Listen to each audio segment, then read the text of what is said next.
Last week we discussed our GAPS introduction stage 1. I hope that cleared some of your doubts and you are even more curious or gut curious and interested to go further and want to know how to follow GAPS introduction stage 2, how to proceed with that, when to move to that stage, what new foods you may add to your kids' diet. Stay tuned as our today's topic will definitely deal with all these things.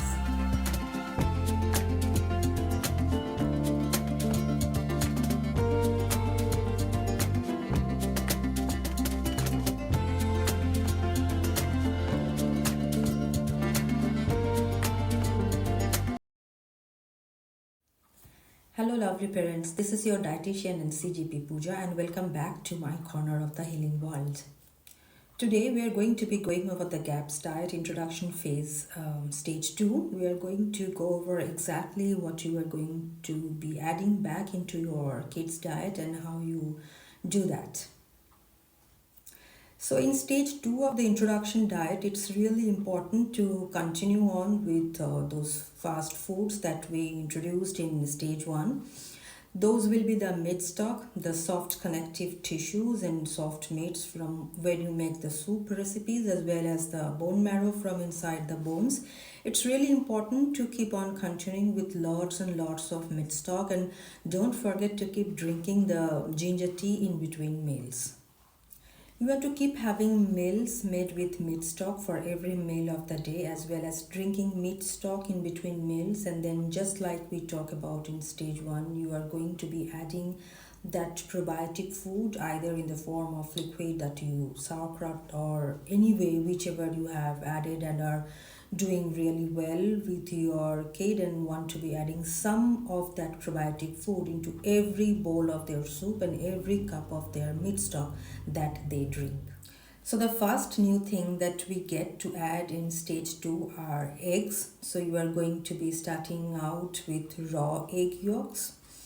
Now it's very important that you source your eggs very well. Ideally, you want them to come from organically raised chickens that are on pasture, that will give you the best nutrient density and the highest quality egg yolks. If you are not able to source specifically pasture-raised eggs, then I would look for free-range organic eggs.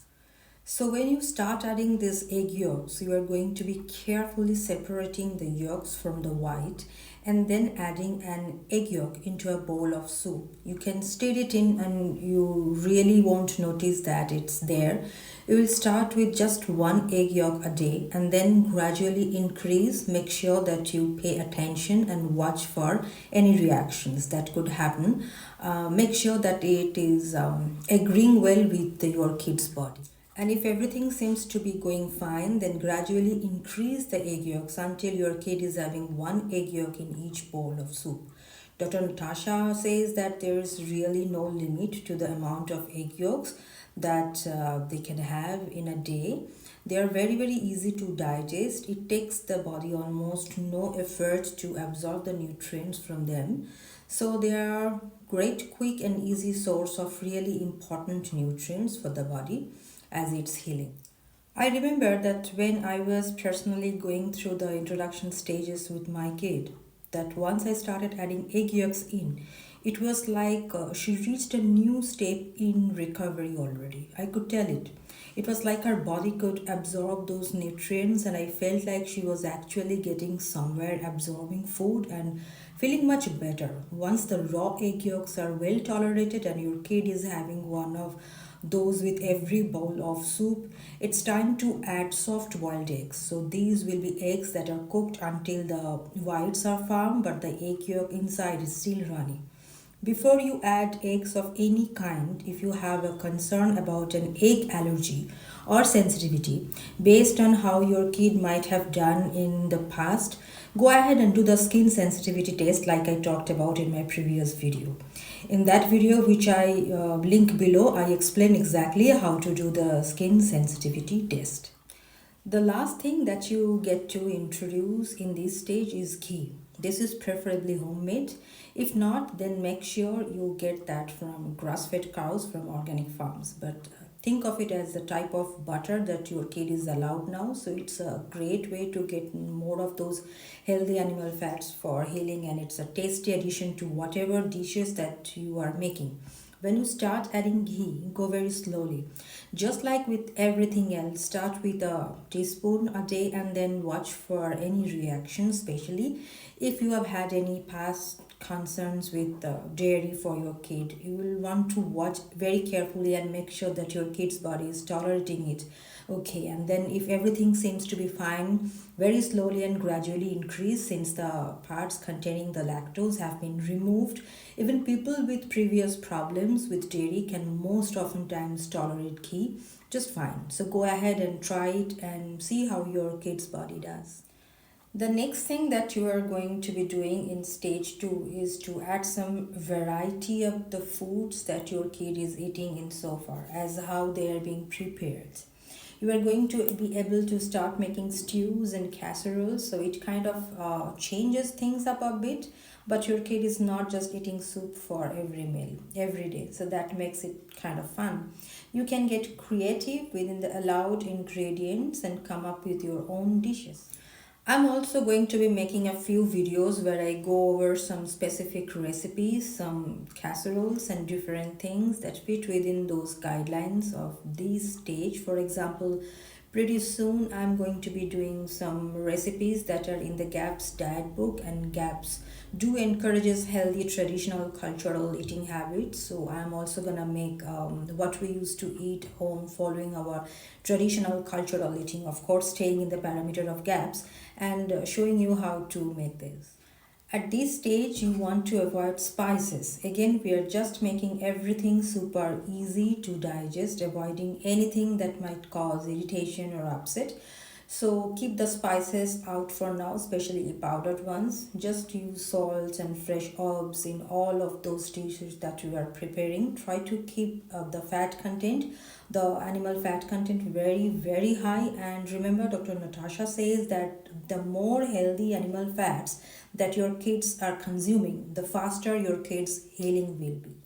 And then, as before, keep on increasing those probiotic foods until you are having a few spoonfuls of those probiotic foods in each of their bowls of soup or cups of their meat stock, and with whatever other meal they are eating. So, if you are doing the introduction diet right now, go ahead and leave me a comment below and tell me what food you are most excited about adding back into your diet as you work through these stages. And then don't forget that free recipe ebook that I shared for practical recipe guidance.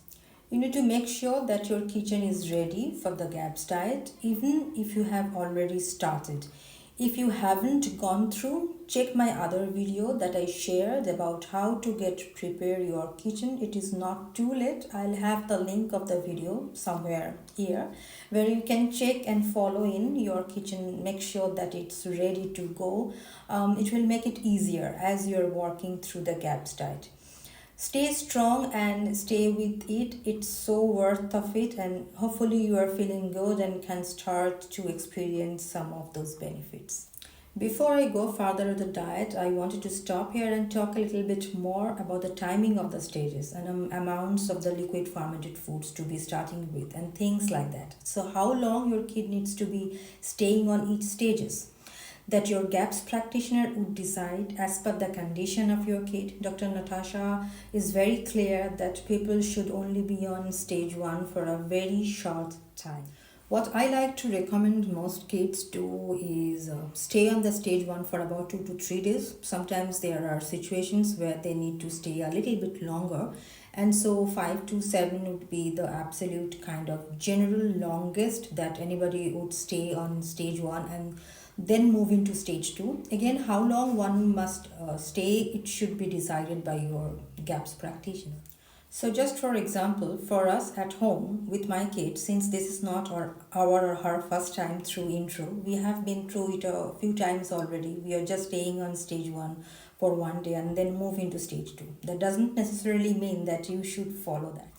Alright, then let's talk a little bit about fats. For which Specifically stage 1. So in stage 1 we haven't introduced ghee yet, and so the additional animal fats that can be added to soups and cup of meat stocks are going to be things like tallow or lard. They can be also other rendered animal fats like goose fat, duck fat, chicken fat, lamb fat, tallow, beef tallow, lard tallow. Any kind of those things are great for stage 1. Once we are in stage 2, we are going to start adding ghee, so that can be added in as additional animal fat. And then much later, when the person's ready, we can try butter and see how that goes. And so those are how the fats work as far as adding additional animal fats. So for stage 2, we get to add egg yolks, ghee, fermented fish. We can start a little bit different cooking techniques like casseroles and stews. So still cooking in liquid, but it's lesser liquid than just soups all the time. So I'd like to talk about amounts for fermented foods when you are adding fermented foods. So this is like the sauerkraut brine liquid from fermented vegetables or whey, any of those liquid fermented foods. It's really good. I find for a lot of kids to start with a half a teaspoon or 1 teaspoon at first, and then very slowly increase that. Sometimes if kids are very sensitive, they need to start with much lesser, like 1/4 teaspoon, or even a drop diluted in water, and take a drop of that wherever you need to start. It is good. It just means that you found something that your kid's body needs, and so you can start there and work up. And then for anybody who has been through intro before, you don't need to start again at those small amounts. You can start at whatever amount you know that your kid already tolerates when it comes to any of these fermented foods. When you are going through intro, if this is your first time through intro, you want to be adding one new thing at a time, giving a few days to see how your kid does. Go ahead and increase a bit, give a few more days, and then once you are in a good place with that food, start on the next thing. For example, starting both together, ghee and egg yolk, you need to start fast with one item, say ghee. Watch how it goes, then maybe add the egg yolks the next. So the point is, you're supposed to be very careful, very gradual. It's so much easier to be able to tell what's going on. What if you just take your time and do it right than to rush through things on your first time through intro. For example, since we know that we don't have a problem with ghee or cultured dairy or anything like that, and we have also are used to having raw egg yolks on a regular basis, we are much of going to go ahead and do both of those together in one day. So the recommendation for most kids is to start with one egg yolk per day. See how your kid does for a few days, and then increase to two egg yolks a day. The goal is 2 egg yolks generally, safely per day, bowl of soup for most of the kids, which may rise up to 3 per day gradually. So you just add one at a time, wait a few days in between. Sometimes kids have to wait on a certain number that's less than 2 for a while, just to get their body in the right spot, because egg yolks are powerful. They can bring on die off, believe it or not. They are powerful, and so you just have to go very slowly. And then some kids need to start with less than 1 egg yolk. They have to start with like a quarter of a teaspoon or a drop, just wherever you are. That's you will find that once you start and then slowly increase. And for kids, I usually shoot for 1 egg yolk per bowl of the soup, or about 3 yolks per day. Again, it totally depends on how much your GAPS practitioner did allow in the diet plan for your kid. If you are about to mix the probiotic juice directly into your kid's stock or soup bowl, you need to wait until the stock or stew is a bit cool to touch, so you can put a finger into it. It's still warm though, but should not be hot, or it may kill the useful microbes in the probiotic juice, or may overcook a raw egg yolk if you are about to put that into the stock bowl. And also sometimes kids don't like the taste of the brine or sauerkraut juice or probiotic juice into their meal stocks. You can give them separately the brine water, probiotic water into a cup or glass, just to drink that by itself fast, and then they can have the meat stock or stew. If you have the fat or skin or soft tissues from the meat that you cooked for your stock, just separate them from the fleshy part of the meat. And what I do, so personally, I put all the useful nibbles like skin or soft tissues, cartilages into blender, blend them all together, pour them back into my meat stock, and store them for different recipes or later uses. You may reheat leftover from stage 1 if there is any leftover. You can cook other allowed veggies and blend them together to unlock new tastes. For example, today we are going to have some of that broccoli blended soup that we had from yesterday. So once you are into a little bit and you have some things stockpiled in the refrigerator in freezer, it makes it easier because you are not cooking quite so much. So for us, like, we are just reheating things next morning if something's left in the freezer. We are going to be adding some ghee and our egg yolks to that and our liquid probiotic foods and going to be enjoying that effortlessly. In the stage 2, you are supposed to make stews and casseroles. That just means lesser liquid. So soups or stocks have the most liquid, stews have less, and casseroles have the least amount of liquid. So for a stew, I usually will do about half as much water as I would if I were to make a normal batch of mixed soup.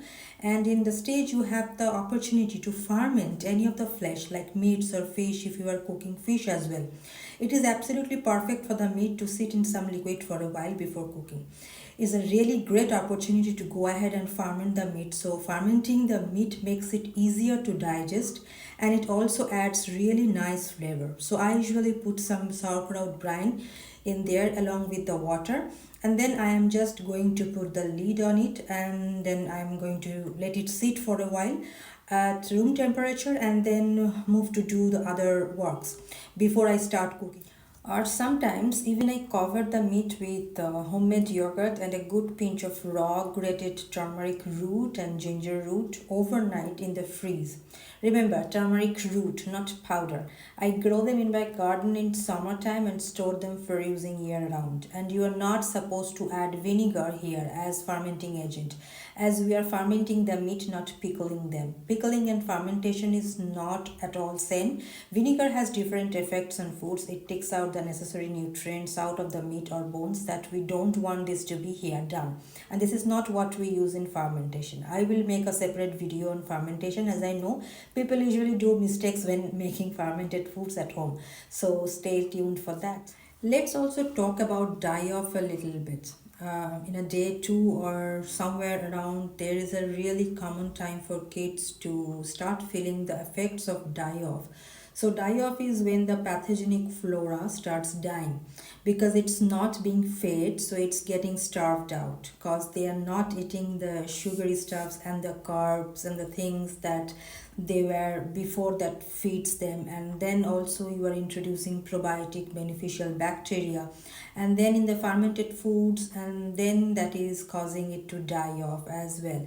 And so it's good news, we need to die off to make progress. So it's common to feel a little yucky, a little tired at first especially, and there are some things to deal with that. Number one is rest. Make sure to let them take it easy and let them get extra sleep. Clear out their schedule, and then also other things that can really help are detox baths, like Epsom salt baths are really helpful. Spending time outside, barefoot grounding, extra sunlight, swimming in natural waters, depending on the time of the year, all those kinds of things can really help your kid through that. If they are feeling really yucky, like more than just a little blah off, then you are going too fast with the fermented foods or the new foods, and you need to back up, slow down, take the newest things out and go back. And then all of this is so nuanced and so individual that I am a certified gaps practitioner and a coach parents of autistic kids through this and give them individualized guidance in my diet coaching package. And if you need more information on that, if you are interested, do comment below or DM me in my Instagram. I would share more about it. Other thing that can happen are feeling hungry more often, and so I always like to remind people that on gaps intro you there need to throw out the idea of 3 meals a day.